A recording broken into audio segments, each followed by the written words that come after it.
اور جیسا کہ میں نے پہلے کہا کہ یہاں پہ تو ابھی انہوں نے پورے کا پورا بارڈر سیل ہے, یہاں کراس بارڈر موومنٹ کو نہیں ہے اور نہ یہ کرواتے ہیں. تو جب یہ اب یا پھر انڈین جو ایجنسیز ہیں یا جو گورنمنٹ ہے وہ پروو کریں گے کہ یہ پاکستان سے انفلٹریشن ہوئی تھی یا پلان ہوا تھا یا کچھ ہوا تھا. ایسا ابھی تک انہوں نے کوئی الزام نہیں لگایا, اور انہوں نے کیوں نہیں لگایا ان کو خود نہیں پتا. بھائی یہ جو کیبنٹ کمیٹی میں بیٹھے ہیں اگر راہ کروا رہی ہے تو وہ تو پتہ ہی نہیں چلنے دیتے, وہ تو اپنے طور پہ کرتے ہیں, ان سے اپروول تھوڑے لیتے ہیں. تو میرا اپنا خیال یہی ہے کہ they have created a new incident to create some new environments in this state, in this region, اور یقین انڈیا پاکستان کے ریلیشن پہ افیکٹ ہوگا. اب یہ نہ کہ کوئی افیکٹ نہیں ہوگا, کچھ بھی نہیں ہوگا. They are going to do something, they are going to, ان کی پالیسی چند دنوں کا 1-2 دن تک واضح ہو جائے گی, کیونکہ ابھی تک غالباً وہ کسی نتیجے پہ نہیں پہنچ رہے. اسی لیے تو اتنی لمبی وہ میٹنگ ہو رہی ہے کیبنٹ کمیٹی کی, سیکورٹی کمیٹی جو ہے کیبنٹ کی, وہ ابھی تک بیٹھے ہوئے ہیں. کل سے ہی بنے ہوئے, انہوں ریڈ الرٹ ہے, انڈین آرمی اس وقت ریڈ الرٹ ہے, بارڈرز پہ بھی ریڈ الرٹ ہے. وہ تو کیوں ہے ریڈ الرٹ, انہوں نے کیوں ایسا کیا ہے؟ ظاہر ہے وہ اپنی طور پہ انہوں نے کوئی نہ کوئی سوچا ہوگا ریٹیلیٹ کرنے کا, لیکن آن دا سیم ٹائم ہمیں اپنی افواج اور جتنی جو ہماری فورسز ہیں ان کو پورا اعتماد ہے. یہ بھی سوئے ہوئے نہیں ہیں, ان کو پتہ ہے کہ یہ ایسا واقعہ ہوا ہے تو کوئی ریٹیلیشن ہو سکتی ہے, تو دے آر آلسو ریڈی. وہ اپنی ظاہر ہے یہ بھی اپنی پلاننگ کر رہے ہوں گے, ڈیفینسو پلاننگ کر رہے ہوں گے, کوئی ایسا واقعہ یا کوئی ایسے کس قسم کا ریٹیلیٹ کر سکتے ہیں وہ. لیکن فی الحال جو ریٹیلیشن ان کی ہے, جو ان کو گراؤنڈ مل رہی ہے, وہ ایک آپ کے ڈپلومیٹک گراؤنڈ ہے جس کے اوپر وہ انٹرنیشنل لیول کے اوپر ایک جو اوپینین ہے, ورلڈ اوپینین, اس کو افیکٹ کریں گے. ٹھیک ہے آفاقی صاحب, آپ سے یہ جاننا چاہوں گا میں کہ ایک بیان جو انڈین میڈیا پر ایک تجزیہ کار کا تھا اور اس کو بی بی سی نے اٹھایا اور اس کو ہیڈ لائن بھی بنایا, وہ یہ تھا کہ جی یہ ہمارا 7 اکتوبر ہے.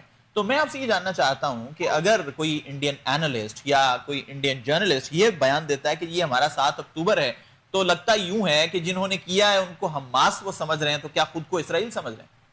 ہاں دیکھیے, بڑی مطلب دلچسپ بات اس لیے بھی ہے کہ اینالسٹ جو ہیں وہ تو دیکھیں میں بھی ہوں, میجر صاحب بھی ہیں, آپ بھی ہیں. ہمارے بیان کی کوئی قومی سطح پہ تو کوئی اہمیت نہیں ہوگی. وہ تو ٹھیک ہے, لیکن بی بی سی نے اس کو ہیڈ لائن بنایا. دیکھیں بی بی سی تو ظاہری بات ہے, جب وہ کوئی آدمی بات کر رہا ہے تو وہ اس کو لے کر آگے بڑھائیں گے. ان کا بھی میڈیا کا جو کیا کہتے ہیں وہ ریٹنگ تو سب کو ہی چاہیے نا. ہمیں مطلب اس طرح کے واقعات ہیں, دیکھیں یہ جو پہلگام ہے وہاں پہ پہنچنا ہی سب سے بڑا مشکل کام ہے. وہ کس طرح سے پہنچے, یہ سارے سوالات ہیں. ان سوالات کے جواب بھی اگلے چند دنوں میں مل جائیں گے. لیکن اس سے جو سب سے زیادہ نقصان پہنچے گا یا ہوگا کسی کو, وہ وہاں کے جو لوگ ہیں, مقامی لوگ جو ہیں, مقامی مسلمان جو ہیں, اس ایکٹ کے بعد ان کے اوپر مزید سختیاں آئیں گی. جس طرح سے حماس نے فلسطین کے اوپر اٹیک کیا اور اس کے بعد دیکھیں کس طرح کی ایک صورتحال وہاں پہ پیدا ہوئی جو ابھی تک جو ہے نا کنٹرول نہیں ہو رہی, بلکہ فلسطینیوں کے بیچاروں کے عذاب ہی ختم نہیں ہو رہے. تو یہ جتنی ٹیررسٹ اٹیک ہوتے ہیں یا تنظیمیں ہیں یا افراد ہیں, ان کو باضابطہ طور پہ دہشت گردی کے واقعات کے طور پر ہی دیکھا جانا چاہیے. خواہ وہ کوئی بھی ہو, کسی بھی جگہ پہ کرے, اسے جو ہے اسے کنڈم کرنا چاہیے تمام ممالک کو. کیونکہ ان کے ایکٹ کی وجہ سے ہم کہیں اگر کسی جگہ پہ کوئی امن کی بات چل رہی ہوتی ہے, کسی جگہ پہ اوپر کوئی اگر ہم بیک ڈور ڈپلومیسی کی بات چل رہی ہوتی ہے, تو اس طرح کے واقعات جو ہیں ہمیں وہ بہت پیچھے لے جاتے ہیں, جس کا نقصان بہرحال مطلب پاکستان کو بھی ہوتا ہے, دوسرے ملک کو بھی ہوتا ہے. اور ہماری جس کے اوپر ہمیں توجہ دینی چاہیے وہ یہ ہے کہ ہم تو کیونکہ نیبرنگ کنٹری ہیں, اگر ہمارے حالات اچھے ہوں, ہمارے ایک دوسرے کے ساتھ مراسم اچھے ہوں, ہمارا کوئی تھوڑی بہت ٹریڈ جاری ہو, تو بہت زیادہ معاملات ہمارے جو ہے نا وہ درست بھی ہو سکتے ہیں. پاکستان بھی جو ہے ایک جو کیا کہتے ہیں کہ امن کی طرف جا سکتا ہے. اور یہ جو بیان بازی ہوتی ہے نا جتنی بھی سر, کہیں سے بھی ہوں, وہ پاکستان سے بھی ہوں, یہ جذباتی جو ابھار ہے نا, یہ ہم پبلک کو تو اس کے یعنی پبلک نے تو یہی کرنا ہوتا ہے کہ جب میڈیا میں بات آ رہی ہے, کسی سیاسی لیڈر کی کوئی بات آ رہی ہے. بلکہ میں ایک چینل پہ دیکھ رہا تھا, وہ رپورٹر جو ہیں وہ پبلک سے اوپینینز لے رہے تھے. تو پبلک میں سے کسی نے کہہ دیا کہ جی جو آزاد کشمیر ہے اس کو ایک بفر زون بنا دینا چاہیے, اور اب حملے کا وقت آ چکا ہے. مطلب یہاں تک انڈین میڈیا جو ہے نا وہ پہنچ چکا. بالکل ایسی بات ہے. وہ یہی تو دیکھیں نا, یہ وہ پرابلم ہے جس کے اوپر توجہ دینی چاہیے. لیکن ایک جو پہلو بڑا اچھا ہمارا, آپ نے بھی اپنے اس میں ابتدائیے میں بات کی کہ ہماری جو وزارت خارجہ ہے اس نے بڑا ایک انیشیٹو لیا اور بہت جلدی میں اس نے ایک بڑا اچھا جو بیان دیا کہ جی ہم اس کے اس طرح اس کی مذمت کرتے ہیں. اور اگر کہیں جو کہ جعفر ایکسپریس کے وقت وہاں سے ویسا رسپانس ہمیں نہیں آیا, ٹھیک ہے. اور اس کا یہ ہے کہ اس پہ جو مطلب جس پہ جو توجہ دینی چاہیے یا بات کرنی چاہیے وہ یہ ہے کہ جس طرح سے اپنا ابھی جو ہمارے دوست ہیں عبدالحمید لون صاحب، انہوں نے جو بات کی ہے کہ اس کے اوپر ایک غیر جانبدارانہ تحقیقاتی کمیشن قائم کیا جائے جو اس سارے واقعے کو، تاکہ اگر انڈیا کی طرف سے کوئی بات آتی ہے سامنے یا پاکستان کی طرف سے ہمارے کوئی جو لوگ ہیں سوشل میڈیا پہ غیر ذمہ دارہ کی بات کرتے ہیں، تو وہ تحقیقاتی کمیشن جو ہے وہ پانی کا پانی دودھ کا دودھ الگ کرے اور بتائے کہ جی کس نے یہ کیا ہے، تاکہ وہ جو پروپوگنڈا وار ہے، جو پروپوگنڈا میں آپ یاد رکھیے گا کہ انڈیا کا جو میڈیا ہے وہ ہمارے سے بہت زیادہ آگے ہے اس معاملے میں، ان کے چینل پروپوگنڈا میں، اور ان کے لوگ جو ہیں وہ ہمارے سے زیادہ انتہا پسند ہے. وہ اسی طرح کی انتہا پسندی کو جو ہے نا وہ اچھال کر اپنے لوگوں کو اشتعال دلاتے ہیں. تو وہاں پہ بھی مطلب انتہا پسندی جو ہے کم نہیں ہے، بہت زیادہ ہے. ہمارے ہاں تو پھر بہت زیادہ کافی زیادہ لوگ ایسے ہیں جو معتدل مزاج ہیں، اعتماد کے ساتھ بات کرتے ہیں، جو یہ چاہتے ہیں کہ جس طرح کی جو ہے نا کانفلکٹ میں اضافہ نہ ہو. لیکن وہاں پر جس طرح سے ہمارے میز صاحب نے کہا کہ مودی ٹھیک ہے، وہ اس کا ایک ایجنڈا، وہ تو اپنی تنظیم یا اس کی جو جماعت ہے وہ انتہا پسندی کے اوپر ہی وہ آئی تھی. تو انتہا پسندی جو ہے وہ کہیں بھی کسی بھی سطح پہ ہو، میرا خیال ہے کہ وہ کسی بھی ملک کے لیے جہاں بھی ہو رہی ہوگی، اپنے ملک کے لیے بھی وہ نقصان دہ ہوگی. جس طرح سے ہم دیکھتے ہیں کہ انڈیا میں بے شمار اس طرح کے واقعات اب ہونا شروع ہو گئے ہیں اس انتہا پسندی کے نتیجے میں کہ بالکل پرامن لوگوں کو بھی مارا جا رہا ہے. وہ الٹیمیٹ اس کا نتیجہ بھی یہ ہوگا کہ بھارت کے اندر خود ایک انریسٹ پیدا ہو جائے گی فیوچر میں چل کے.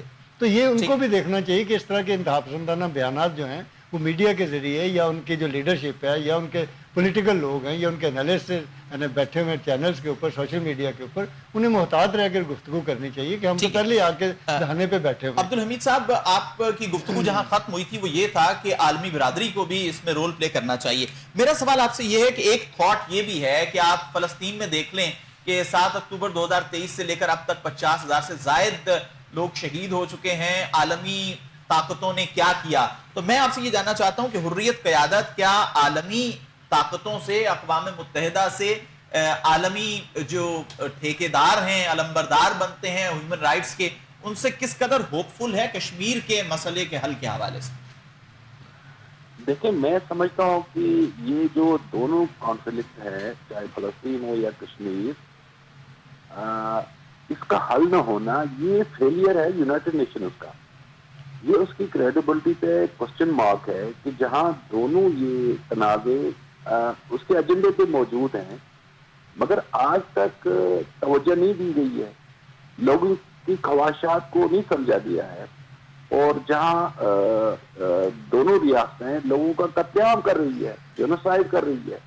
بدقسمتی میں فلسطین کے حوالے سے جہاں ہیگ کے ٹریبونل میں بھی کہا گیا کہ یہ وار کرائمز میں ملوث ہیں، ان کو سزا دی جائے، لیکن طاغوتی قوتیں جب پیچھے ہو تو پھر انصاف کا قتل ہو جاتا ہے.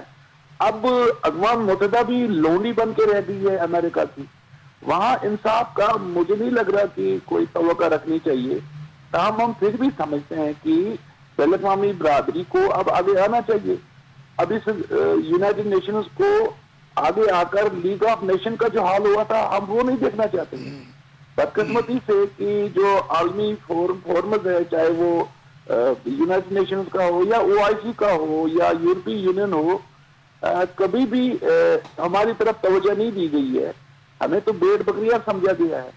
حالانکہ یہ ریاست جو ایک ناسور ہے، جہاں آپ نے بھی بات کی کہ یہ اسٹیٹ سپانسر ٹیررزم میں انوالو ہے. اس نے کینیڈا میں لوگوں کو مارا، اس نے امریکہ میں حملے کیے لوگوں پہ، اس نے یورپ کے اندر حملے کیے، پاکستان میں یہ دہشت گردی کر رہا ہے، کھلے عام کر رہا ہے. اور I5 کی رپورٹ آپ دیکھیں، وہ ہندوستان کی ایجنسیوں کو، اس کی ڈپلومیٹس کو کہہ رہی ہے کہ اس میں انوالو ہے. کیا دنیا نے ہندوستان کو انصاف کے کٹورے میں کھڑا کیا؟ وقت آ گیا ہے کہ ہندوستان کو اب جو ہے نا اس کا احترام ہونا چاہیے، اس پہ ریسٹرکشن لگنی چاہیے، اس کو روکا جائے. یہ دنیا کی ذمہ داری بنتی ہے. مگر دنیا بدقسمتی سے اخلاقیات بھول گئی ہے. اب مفادات کو دیکھا جاتا ہے. ہندوستان کے ساتھ ٹریڈ ہو رہا ہے، بزنس ہو رہا ہے، ایک بڑی منڈی جو ہے نا اس کو وہ سمجھتے ہیں. انسانوں کی کوئی قدر قیمت نہیں ہے.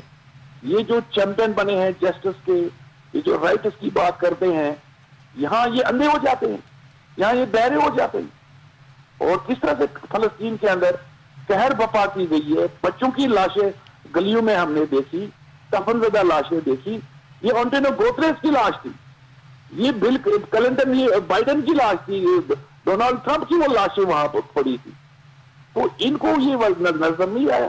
اب کشمیر کے اندر بھی جو کھیل کھیلا جا رہا ہے اور آج کی ڈیٹ میں یہ ایک ایسی سازش ہے جس میں سمجھتا ہوں کہ 200% آپ یقین کر لیں یہ را کی رچی رچائی سازش ہے. آج آپ دیکھیں کہ بارڈر سارے چیز ہے, وہاں پر باڑ لگی ہے اور نارتھ سے لے کے سینکڑوں کلومیٹر دور ساؤتھ میں کوئی بندوق بردار جا سکتا ہے جہاں پر 10 لاکھ سے زائد افواج بیٹھی ہو, ہر جگہ ان کے ناکے ہیں, ہر جگہ چیک پوائنٹس ہے. تو پھر کس طرح بندہ شمالی کشمیر سے جا کے ادھر جائے گا؟ پہلے تو باڑ لگی ہے اور میں سمجھتا ہوں کہ پرویز مشرف کے بعد ایسی کوئی بھی ایکٹیویٹی نہیں ہو رہی ہے جہاں اس کو کراس بارڈر کی آپ بات کریں. ہاں پاکستان ہماری اخلاقی سفارتی اور سیاسی مدد کر رہا ہے اور وہ کھلے عام کر رہا ہے, لیکن اس طرح کا جو ماحول بنایا جا رہا ہے کہ پاکستان کو آپ دہشت گرد ریاست کرا دیں. بھائی پاکستان نے دنیا کو بچانے کے لیے ایک وقت فرنٹ لائن اسٹیٹ کا کردار ادا کیا, خود دہشت گردی کا شکار ہے اس بدماش ریاست کی وجہ سے. یہاں پر جو یہ قتل عام ہو رہا ہے جو آپ دیکھ رہے ہیں, بدقسمتی سے ہمارا میڈیا, ہم نہیں کہتے پروپیگنڈا کرو, ہمارے پاس ایویڈنسز ہیں, ہمارے پاس حقائق ہیں. یہ جو ہیومن رائٹس وائلیشن وہاں ہو رہی ہے, اٹراسٹیز ہو رہی ہے, کیا پاکستانی میڈیا اس پہ بات نہیں کر سکتا تھا؟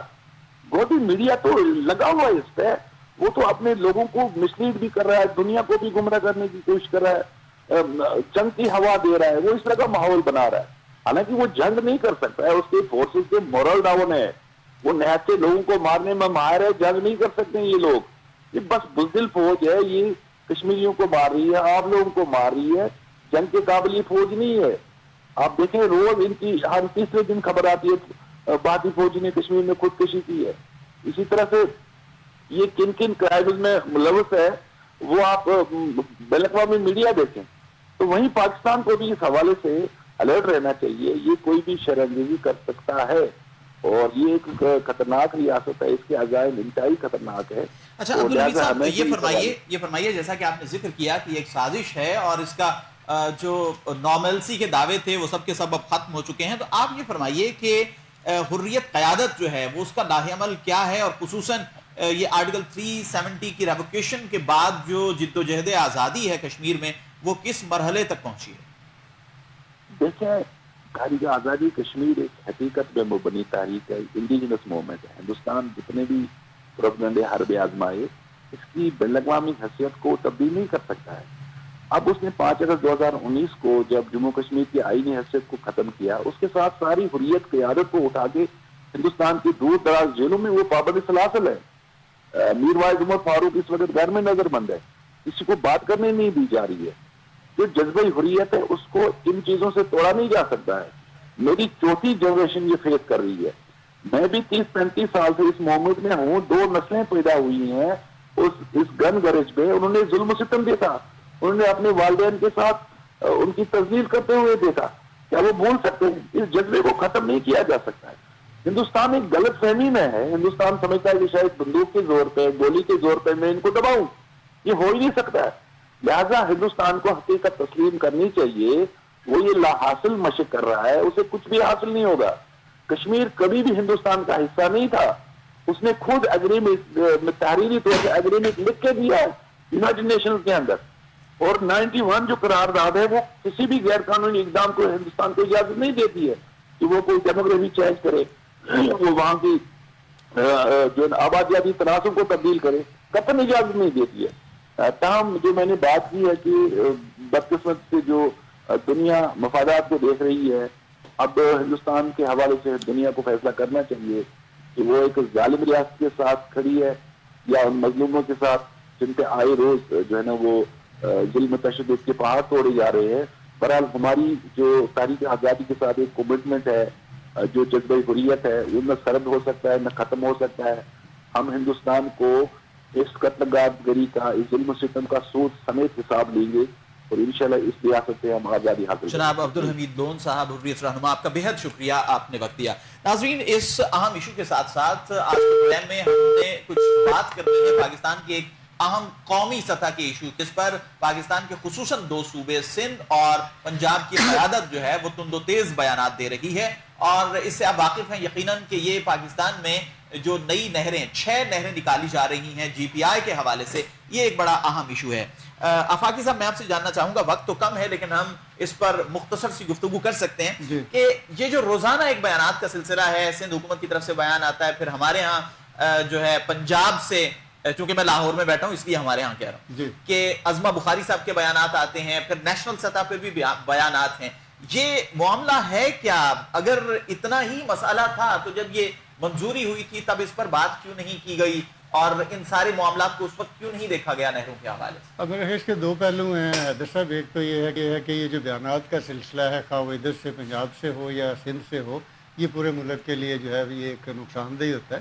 دوسری بات اس کی یہ ہے کہ اس طرح کے تمام معاملات جتنے بھی ہیں یا مسائل ہیں، ان کو پارلیمنٹ کے فورم کے اوپر جو ہے ڈسکس ہونا چاہیے۔ اسے کسی بھی فرد کو، کسی پولیٹیشین کو یا کسی جو اہم لیڈر ہے، اسے اس بات کی اجازت ہی نہیں ہونی چاہیے کہ وہ 2 صوبوں کے درمیان جو ہے تنازعات پیدا کرنے والے بیانات دے۔ اگر کوئی ایشو ہے، کوئی مسئلہ ہے، اگر نہروں کا مسئلہ ہے، تو اسے ہمیں پارلیمنٹ کا فورم سب سے بہترین فورم ہے جہاں پر ہماری جتنی بھی وہ پولیٹیکل ایلیٹ ہے، منتخب ممبران ہیں، انہیں ڈسکس کرنا چاہیے۔ اور جو تیسری اہم بات ہے وہ یہ ہے، آپ دیکھیے کہ آپ جو ہے ریسورس پیدا کیوں نہیں کرتے؟ جو ریسورس ہیں ان کے اوپر تو آپ لڑ رہے ہیں، آپ اپنا پانی سارے کا سارا ضائع کر دیتے ہیں، نہ آپ ڈیم بناتے ہیں، نہ آپ اپنے ذخیرے بنا رہے ہیں۔ آپ کی اتنی برف پگھلتی ہے جب ان دنوں، تو سارا پانی جو ہے وہ چلے جاتا ہے اس میں، سمندر میں۔ آپ کے پاس بارشیں ہوتی ہیں، آپ ابھی تک کوئی ایسا پانی ذخیرہ کرنے کا کوئی بڑا ذخیرہ بنا نہیں سکے ہیں۔ تو آپ کر کے آپس میں لڑ کے آپ نے کیا لینا ہے؟ آپ نہریں میں 3 نہریں تو نکل چکی ہیں، وہ تو اس کے اوپر تو اب 3 نہروں کا جو ہے تنازع ہے۔ اور ظاہری بات ہے پانی، بہرحال آپ کو یاد ہوگا دنیا بھر میں پانی ایک ایسی چیز ہے جس کے اوپر بہت جنگیں ہوئی ہیں اور فیوچر میں بھی جنگیں ہوں گی۔ پانی کی کمی جو ہے وہ ہمیشہ سے باعث تنازع بھی رہی ہے، اس کے اوپر لڑائیاں بھی ہوئی ہیں۔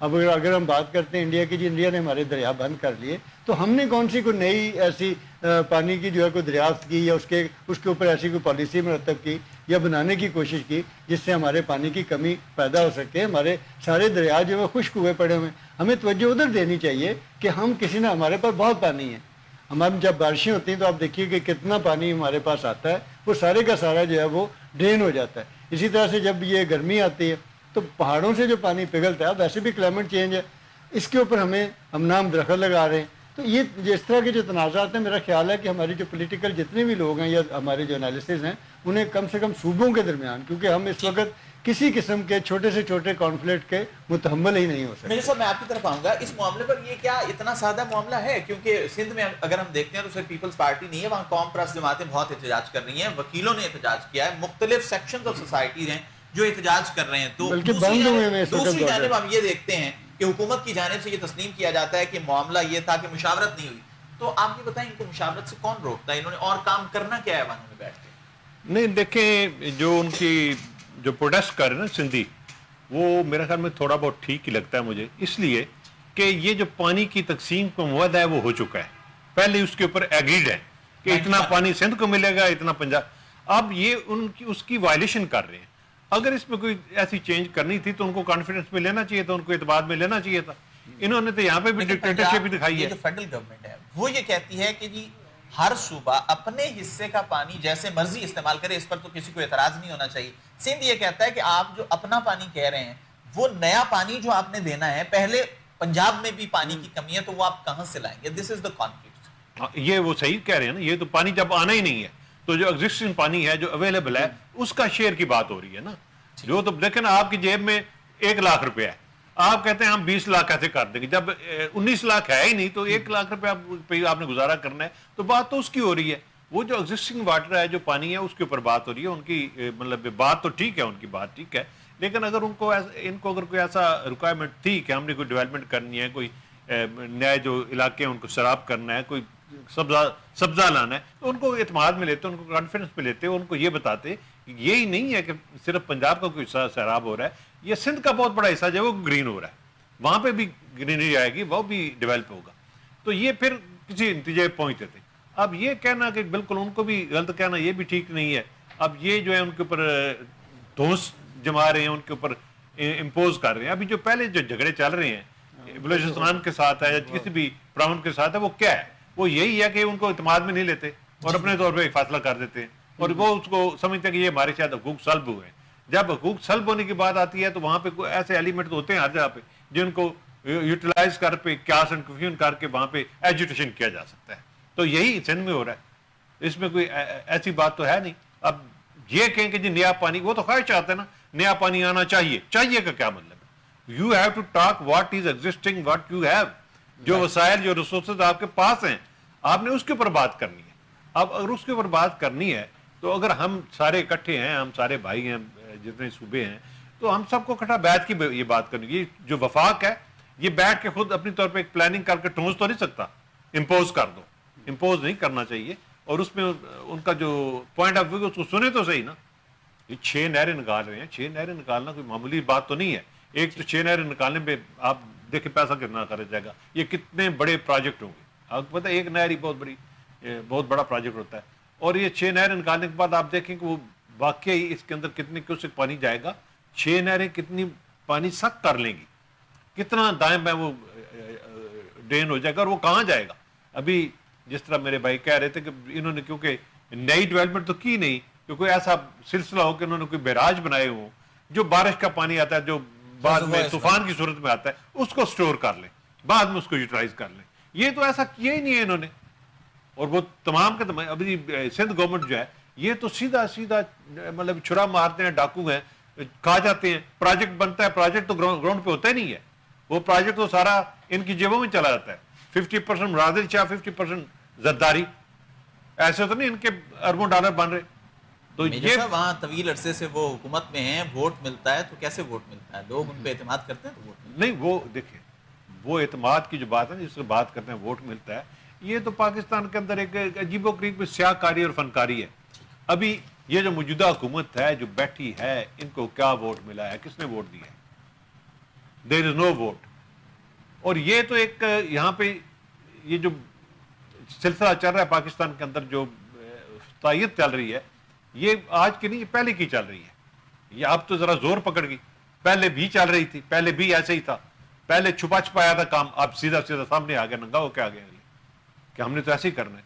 تو اس لیے آپ یہ کہیں کہ عوام یہ چاہتے ہیں, عوام کا خواہش, وہ پارلیمنٹ میں ڈسکس یعنی آپ کا کرو. پوائنٹ یہ ہے کہ کسی سندھ پر آپ تھوپ نہیں سکتے اپنا فیصلہ, آپ کو مشاورت سے کام کرنا چاہیے. میجر ریٹائرڈ جاوید اقبال صاحب, آپ کا بے حد شکریہ, آپ نے وقت دیا. سینئر تجزیہ کار جناب ضمیر آفاقی صاحب, میں آپ کا تہ دل سے شکر گزار ہوں کہ آپ نے وقت دیا. ناظرین, آج ہم نے 2 اہم پہلوؤں پر بات کی, اور انہوں کو اگر میں سم اپ کروں تو وہ یہی ہے کہ اگر ہم پہلگام واقعے کی بات کرتے ہیں تو اس بات کو مد نظر رکھنا چاہیے کہ پاکستان اور ہندوستان کے مابین جو تعلقات ہیں ان کے دور رس نتائج مرتب ہوتے ہیں. جو بھی آپ کرتے ہیں آپ میڈیا پہ بیٹھ کے کریں یا پریس کانفرنس میں کریں. اور اس کے ساتھ ساتھ ہم نے جو ڈومیسٹک ایشو کی بات کی ہے کہ جو نہروں کے معاملے پر ایک بیان جو ہے وہ کراچی سے آتا ہے, پھر ایک بیان لاہور سے آتا ہے, یہ سلسلہ ختم ہونا چاہیے. آپ کو پارلیمان میں بٹھایا ہے, آپ CCI کی کانفرنس بلائیں, مشاورت کریں اور اس معاملے کو حل کریں. کل انشاءاللہ آپ سے پھر ملاقات ہوگی, تب تک کے لیے خدا حافظ.